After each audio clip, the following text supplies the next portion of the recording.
שחזור.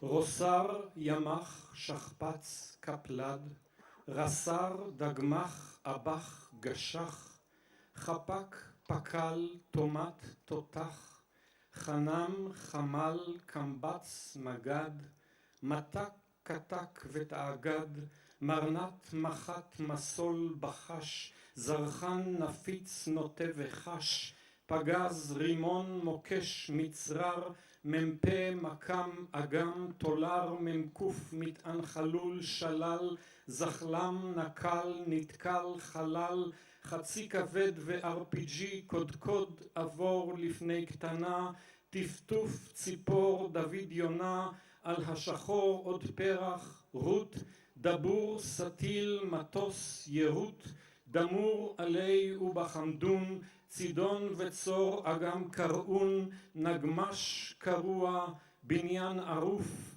חייל שרוף, אדם כרות, חוזר שנית, מצור, ביירות.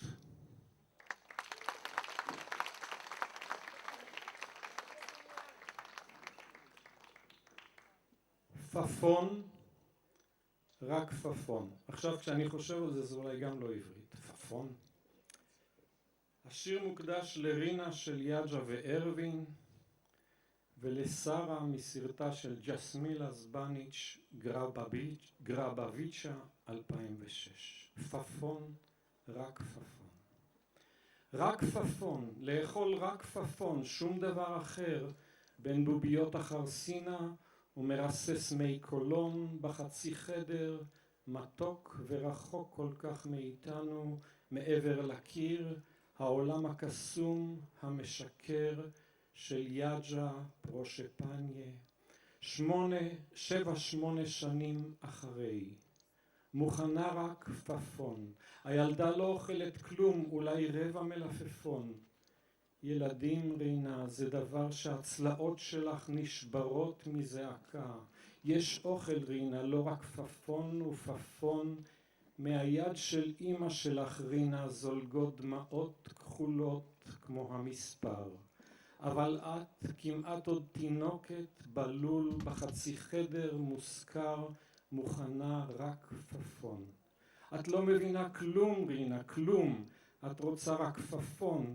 לא חתיכת לחם, מעט תפוח אדמה, יש אפונה רינה, אפילו מיונז רינה. ההורים רינה הם חומה, סדוקה, נמוכה, מסתירים רק בקושי שלא נראה, שלא נדע עד קץ הימים בעצימת עיניים, נשמע רק פפון.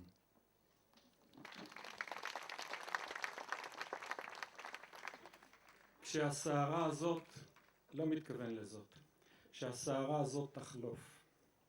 אחר כך, כשהסערה הזאת תחלוף, נמחק בחוק מן העברית את המילה אסון, שצלצולה דומה מדי לדיר יאסין. ועל מפה רשמית נגדיל את הכיתוב מחלף קסם, עד שיסתיר כליל את שם הכפר ומצוות הזיכרון. אז נעמיד את כולם בשורה, וכירורג מיומן יצרוב את בלוטות הדמעות, שגם לא יבכו בנכבה, אולי אפילו יצאו במחול.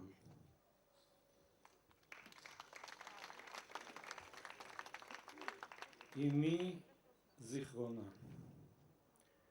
אמי זיכרונה לברכה לא הייתה צדקת גמורה. לפלסטינה עין נכנסה בעורמה, נישואים פיקטיביים לאיש משטרה. לקיבוץ התקבלה בגניבה, השילה מחייה 10 שנים שתתאים לקבוצת ההכשרה. לאבי שרץ מן האונייה לחולות, העפיל, היא הפכה חברה, מעולם לא נישאו כמובן, מבלי לגלות אהבתה נותרה בפולין, עם משפחתה וחתם שחור של שנים. מעולם לא סיפרה, לעולם לא נדע. את תסכולה מרקה ברצפות הכהות, שיכוני שנות 40, באלימות, במברשת קשה וסבון, ובבשר ישבני, ובקיר שספג חבטות מראשה, במריבות מתמשכות עם שכנים, ובאבא שלי, זיכרונו לברכה, שחייו עלו בעשן, דובק 10, כנסת 6 ואל על. כשהחליטה שקיבוץ זה לא בשבילם, הפכה עוזרת בית למשפחת תעשיין. אבי, הוא עבד אצלם כסבל, ארגזים של ריבה מרירה, קופסאות חמוצים וקומפות. אחר כך שוטפת רצפות בקופת חולים, עד שקודמה לעובדת צרכניה. בפולין הרי הצטיינה בחשבון, שקילת ירקות, סחיבת ארגזים וקרצוף הרצפה. באמונה, אמי לא הייתה צדקת גמורה. רק נר יחיד היא הדליקה, אחד בשנה, בכ"ז ניסן הוא יום השואה, שום יורצייט אחר לא ידעה. לא, אמי לא הייתה צדקת גמורה, וזה אולי למה אני לא ביאליק. תודה רבה. כמה את יפה, כמה את צודקת, שבי כאן לידי, אנשק אותך בשקט. מה עוד את רוצה? תמיד יהיה יותר. עכשיו שזה נגמר והחשק מתעורר, הסיפור אמור להסתיים אחרת. בואי נשכח מכל המתח